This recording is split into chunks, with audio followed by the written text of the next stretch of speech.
প্রিয় দর্শক শ্রোতা, আসসালামু আলাইকুম। আজকে একটু আমার বাসার ভেতরে শুয়ে আনইজি ফিল করতেছি।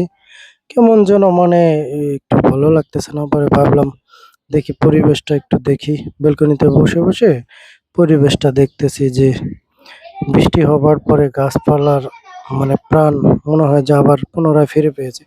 এরপরে বিকেলে একটু হাঁটতে বের হলাম সন্ধ্যার দিকে। বের হয়ে পরিবেশগুলো দেখতেছি। গাড়ি চালিয়ে যেতে মানে একটু মানে ক্ষুধা পেয়েছি প্রচন্ড। কেমন জানি কিছু খাইতে মন চাইতেছে। তারপরে যে কথা সেই কাজ। নয়নকে নিয়ে বললাম যে তাহলে কি করা যায়? ও বলল তাহলে আমরা ছোলা খাই। ঠিক আছে। ছোলা খেয়ে টেয়ে এরপরে যাবো আমরা ৬০ ফিট। ঠিক আছে? ৬০ ফিট যাবো ১০ নম্বর দিয়ে কাজীপাড়া হয়ে। এখন আমরা কাজীপাড়া থেকে তারপরে যাচ্ছি শেওড়াপাড়া। শেওড়াপাড়া দিয়ে সেই চিরচেনা জায়গা শেওড়াপাড়া, এখানে কত বছর কাটিয়েছি। এই যে ট্রমা নার্সিং হেলথ, এখানে কত আড্ডা দিয়েছি। সেই স্মৃতিগুলো মনে পড়ে যায়। তখন তো ছিল এই যে যখন মেট্রো রেল করে তখন আমরা এখানে থাকতাম। এখন তো পুরা ঝকঝকা যে একটা অবস্থা করেছে সেই ফ্যাসিস্ট সরকার যাকে বলে, সে ও এত সুন্দর করে এই রাস্তাঘাটের পরিস্থিতি সুন্দর তৈরি করে চলে গেছে। যখন আমরা এখানে থাকতাম এখানে তো সব সময় জ্যামজট পড়ে থাকতো। মেট্রো রেলের পুরা উড়াধরা কাজ চলে তখন। শেওড়াপাড়া পার হয়ে যে এখানে ছিল গ্রিন ইউনিভার্সিটি, এখন গ্রিন হসপিটাল করেছে। তারপরে আমরা পার হয়ে যাব ৬০ ফিটের রুটে। আগারগা তালতলা থেকে যখন আমরা ৬০ ফিটের রুটে ঢুকতেছি, ওখানে গিয়ে কিছুক্ষণ আড্ডা দেব নির্বাচন ভবনের নিচে।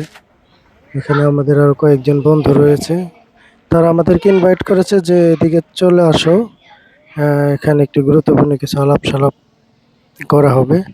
আচ্ছা ঠিক আছে, যেই কথা সেই কাজ। আমরা যাইতেছি রাস্তার পাশ দিয়ে একদম রাতের বেলাতে কাঁচা আবহাওয়া দেখে পুরো মনটা বলে গেল যে আমরা এসে উপস্থিত হয়েছি। শুভর সাথে এখন দেখা সাক্ষাৎ করতেছি, দেখা যাক কি অবস্থা। এরপরে আমরা আলাপ সালাপ শুরু করে দিয়েছি। হুম, একটু পরে আলাপ টালাপ শেষ করে আবার আমরা খাবার দাবারের ব্যাপার স্যাপারে তো আমরা কখনো আপোষ করি না। এখন এটা হচ্ছে চুই ঝাল একটা রেস্টুরেন্ট, সিরাজি চুই ঝাল রেস্টুরেন্ট। ওইখানে আমরা গিয়েছি, খাবার অর্ডার দিয়েছি। এখন খাবার অর্ডার দেওয়ার পরে আমাদেরকে ওরা আসে বলতেছে স্যার আপনাদের কি লাগবে, মানে কোন পিস আমাদের ইচ্ছে মতো দেবে। পরবর্তীতে আমারটা নেওয়া শেষ, এখন নয়নকে দেবে। আমি খাচ্ছি মূলত খাসির আর ও খাবে গরুর। এর সাথে যে আমাদেরকে মানে আপনার কথা হচ্ছে আপনাকে খাওয়াবে, যে একটা কথা বলে না ২০, এরপরে আপনাকে আবার ওষুধও দেবে। অর্থাৎ এই যে এইগুলোর ভিতরে যে পরিমাণ ফ্যাট জাতীয় জিনিস রয়েছে সেগুলো খাওয়াচ্ছে, পাশাপাশি রসুন দিয়ে বোঝাচ্ছে যে ওই ফ্যাটটা কেটে যাবে। বুঝছেন বাঙালি কতটা চালাক। এই খাবার দাবার শেষ, এখন দেশি খাবার দেশি টেস্ট, বাজেটের মধ্যে সিরাজি বেস্ট। হয়তো এটা কোনো সিরাজগঞ্জের কোনো লোকজন এই রেস্টুরেন্টটা করেছে। চুই ঝাল রেস্টুরেন্টের মানে এটা। পরে আমরা খাবার দাবার শেষ, এখন লাস্টে আমাদের বিল সাবমিট করলো। আমরা বিল টিল দিয়ে এরপরে চলে আসলাম।